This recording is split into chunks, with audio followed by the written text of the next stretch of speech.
অধীর রঞ্জন চৌধুরীকে ফুল ছুড়লেন বিজেপি প্রার্থী নির্মল কুমার সাহা। অবশেষে সৌজন্যের রাজনীতি দেখল বহরমপুরবাসী। ব্যস্ততা তুঙ্গে প্রদেশ কংগ্রেস সভাপতি অধীর রঞ্জন চৌধুরীর নিরাপত্তারক্ষীদের। বহরমপুরের কংগ্রেস প্রার্থীর গাড়ি তখন ঘিরে রয়েছেন কেন্দ্র বাহিনীর জওয়ানরা। একাধিকবার অধীর রঞ্জন চৌধুরীর প্রচারে বাধা আসার পর হয়তো একটু বেশি হুঁশিয়ার তারা। তবে এবার গো ব্যাক স্লোগান নয়, গাড়ি ঘিরে বিক্ষোভ নয়, প্রচারে বেরিয়ে বিরোধীর কাছে ফুল পেলেন অধীর রঞ্জন চৌধুরী। ধন্যবাদ জানালেন তিনিও। শনিবার শেষ দফার প্রচারে কংগ্রেস এবং বিজেপি প্রার্থীর প্রচারে সৌজন্যের রাজনীতি দেখল বহরমপুরবাসী। শনিবার সকালে রাস্তার দুপাশের ব্যবসায়ী থেকে শুরু করে চলতি পথের অফিস যাত্রীদের মধ্যে ব্যস্ততা এবং উত্তেজনা দুইই তুঙ্গে।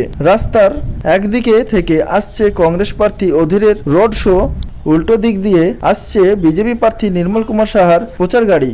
একদল জয় শ্রীরাম ধ্বনি দিচ্ছেন, অন্য দিক থেকে আসছে বন্দে মাতরম স্লোগান। এই বুঝি আবার অশান্তি বাদে? এই আশঙ্কা থেকে রাজ্য পুলিশের দায়িত্বপ্রাপ্ত কর্মীদের মধ্যেও ব্যস্ততা ছিল। হোড খোলা জিপে হাত নাড়তে নাড়তে এগিয়ে আসছেন কংগ্রেস প্রার্থী অধীর রঞ্জন চৌধুরী। কয়েকশো দলীয় কর্মী সমর্থক নিয়ে হোড খোলা গাড়িতে উল্টো দিক থেকে আসছেন বিজেপি প্রার্থী নির্মল কুমার সাহা এবং জেলা বিজেপি সভাপতি শাখারব সরকার। দুটো গাড়ির মধ্যে দূরত্ব মাত্র কয়েক ফুট। সবার নজর দুই প্রার্থীর দিকে। নাগালের মধ্যে পেতেই কংগ্রেস প্রার্থীর দিকে ফুল ছুড়ে শুভেচ্ছা জানালেন বিজেপি প্রার্থী, সঙ্গে বিজেপির জেলা সভাপতিও নমস্কারের সৌজন্য জানালেন অধীরও। ততক্ষণে যেন হাঁপ ছেড়ে বাঁচলেন নিরাপত্তা কর্মীরা। স্লোগানের শব্দ থেমে গিয়ে হাততালিতে ফেটে পড়ল বহরমপুরের লালদিঘি চত্বর। কংগ্রেস এবং বিজেপি গোটা ঘটনাকে রাজনৈতিক সৌজন্য বললেও কটাক্ষ করতে ছাড়েনি তৃণমূল। মুর্শিদাবাদ সাংগঠনিক জেলা তৃণমূলের সভাপতি অপূর্ব সরকারের মন্তব্য, আমাদের নেতা অভিষেক বন্দ্যোপাধ্যায় পরিষ্কার বলে গিয়েছেন বিজেপির ড্রামি প্রার্থী অধীর রঞ্জন চৌধুরী। আজকে সেই তত্ত্বেই শিলমোহর পড়ল। বহরমপুরের নির্বাচনী প্রচারের শেষ দিনে মুর্শিদাবাদ জেলা কংগ্রেস কার্যালয় থেকে রোড শো করে প্রচার শুরু করেছিলেন বহরমপুরের লোকসভা কেন্দ্রে কংগ্রেস প্রার্থী অধীর রঞ্জন চৌধুরী। উল্টো দিক থেকে বিজেপি প্রার্থী নির্মল কুমার সাহা হুড খোলা গাড়িতে কয়েকশো দলীয় সমর্থক সঙ্গে নিয়ে রোড শো শুরু করেন।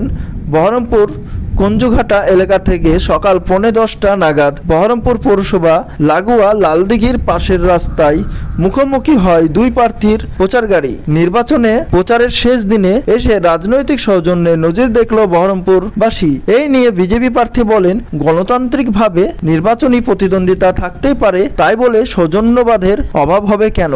মানুষ যাকে চাইবেন তিনি নির্বাচিত হবেন, এটাই গণতন্ত্রের নিয়ম। আর কংগ্রেসের প্রার্থীর প্রশ্ন, ইট ছুড়লে সেটাই কি স্বাভাবিক হতো? তার সংযোজন রাজনীতির আঙিনায় বিতর্ক তো থাকবেই, তাই বলে সব সৌজন্য শেষ করে দিলে মানবিক বোধটা তো হারিয়ে যাবে। বিজেপির একটা সূত্র বলছে, পারিবারিকভাবে সংঘ ঘনিষ্ঠ হলেও অধীরের সঙ্গে দীর্ঘদিনের সম্পর্ক বিজেপি প্রার্থী নির্মল কুমার সাহার। একসময় অধীরের ব্যক্তিগত চিকিৎসকও ছিলেন বিজেপি প্রার্থী, তাই এই সৌজন্য ভোটযুদ্ধেও বজায় থাকবে। আসলে ভোট ঘোষণার পর থেকে বারবার উত্তেজনা ছড়িয়েছে বহরমপুরে। প্রচারে বেরিয়ে বারবার বিক্ষোভের মুখে পড়েছেন অধীর রঞ্জন চৌধুরী। আবার শক্তিপুরের অশান্তির ঘটনায় আক্রান্তদের মুর্শিদাবাদ মেডিকেল কলেজে দেখতে গিয়ে বিজেপির জেলা সভাপতি শাখারবের সঙ্গে ধস্তাধস্তিতে জড়িয়ে পড়েছিলেন অধীর রঞ্জন চৌধুরী। বিজেপি নেতা অভিযোগ করেন, গুন্ডাগিরি করছেন অধীর রঞ্জন চৌধুরী। অধীরকে ঘিরে বিজেপি নেতা কর্মীদের বিক্ষোভে উত্তাল হয়ে উঠেছিল হাসপাতাল চত্বর। আবার প্রচারে বেরিয়ে কখনো তৃণমূল তো কখনো বিজেপির বিক্ষোভে মুখে পড়েছেন বহরমপুরের 5 বারের সাংসদ অধীর রঞ্জন চৌধুরী। গো ব্যাক শুনে মেজাজ হারিয়েছেন।